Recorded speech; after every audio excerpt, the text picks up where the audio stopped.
Je voudrais parler d'ici un Dieu sortant de l'utérus d'une femme, un Dieu né dans les ventres de sa mère.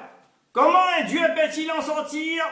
Imaginez, zis les affamir, qui accueille un Dieu sortant de l'utérus d'une femme, les odeurs, les cheveux, les sangs, la mauvaise eau de la femme lors de l'accouchement, cela a-t-il du sens pour vous? Dieu, il a créé la vie, il a créé l'homme. Dieu a seulement dit soit et elle est.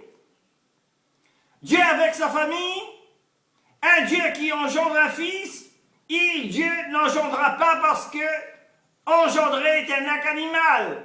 Il appartient à un acte animal inférieur du sexe. Nous ne pouvons pas associer Dieu à un acte animal engendré. Dieu a allaité la poitrine d'une femme. Dieu n'a pas besoin d'étêter la poitrine.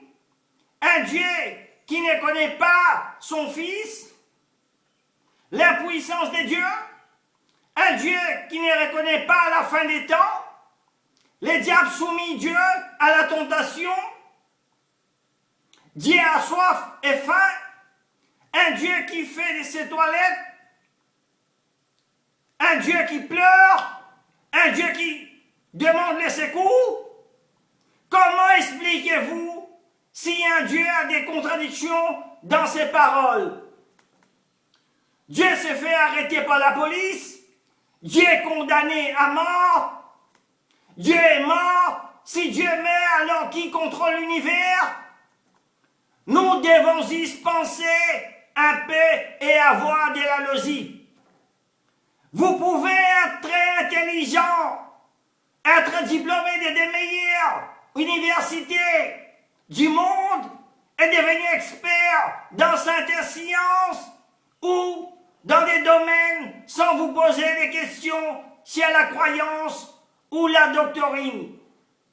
La logique vient instantanément.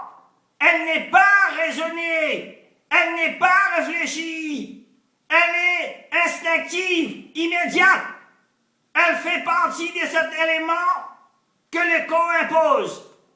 La logique va dans la compréhension instantanée d'un élément. La logique, en fait appel à l'intelligence plus qu'à d'autres paramètres. La logique est unique. Donc, servez votre intelligence. Nous savons que tous les hommes, Dieu, ont des qualités et des faiblesses humaines. Ils ont tous les besoins humains, tels que le besoin de manger, de dormir, faire la toilette, avoir une relation sexuelle, etc. Nous sommes limités à avoir Dieu et à l'imaginer. Nous voyons à peine le soleil, plus de 5 minutes. Alors, je vous laisse imaginer le créateur du soleil. Le Dieu n'est pas, et personne ne devrait l'imaginer comme beau ou laid. Le moment où vous pouvez comparer n'importe quelle entité à Dieu, Dieu ne devient pas un être humain. Dieu ne prend pas la forme humaine. Certains peuvent prétendre que Dieu ne devient pas un être humain, mais seulement prend une forme humaine. Si Dieu prend seulement une forme humaine, mais ne devient pas un être humain, il ne devrait pas posséder des qualités humaines, faire les toilettes, manger, dormir, avoir une relation sexuelle, etc. Selon la Bible de Jérusalem, le livre des Job, chapitre 25, verset 4, Dieu dit: comment l'homme serait-il juste devant Dieu? Comment celui qui est né de la femme peut-il être pur? Ainsi, un homme qui sort de l'utérus d'une femme ne peut pas être pur. Alors, comment un Dieu peut-il s'en sortir? Imaginez juste les infirmières qui accueillent un Dieu sortant de l'utérus d'une femme. Est-ce que cela a du sens pour vous? L'utérus de la femme, il faut éliminer les odeurs, les cheveux, les sangs. Rien ne doit être vu ou ressentir. Bref, donc les règles, c'est l'apogée de la chose à éliminer, sans même la tousser, sans un coup d'œil rapidement, comme si elle était plantée un cadavre. Décrit l'impiété d'une femme lorsqu'elle donne naissance à un enfant.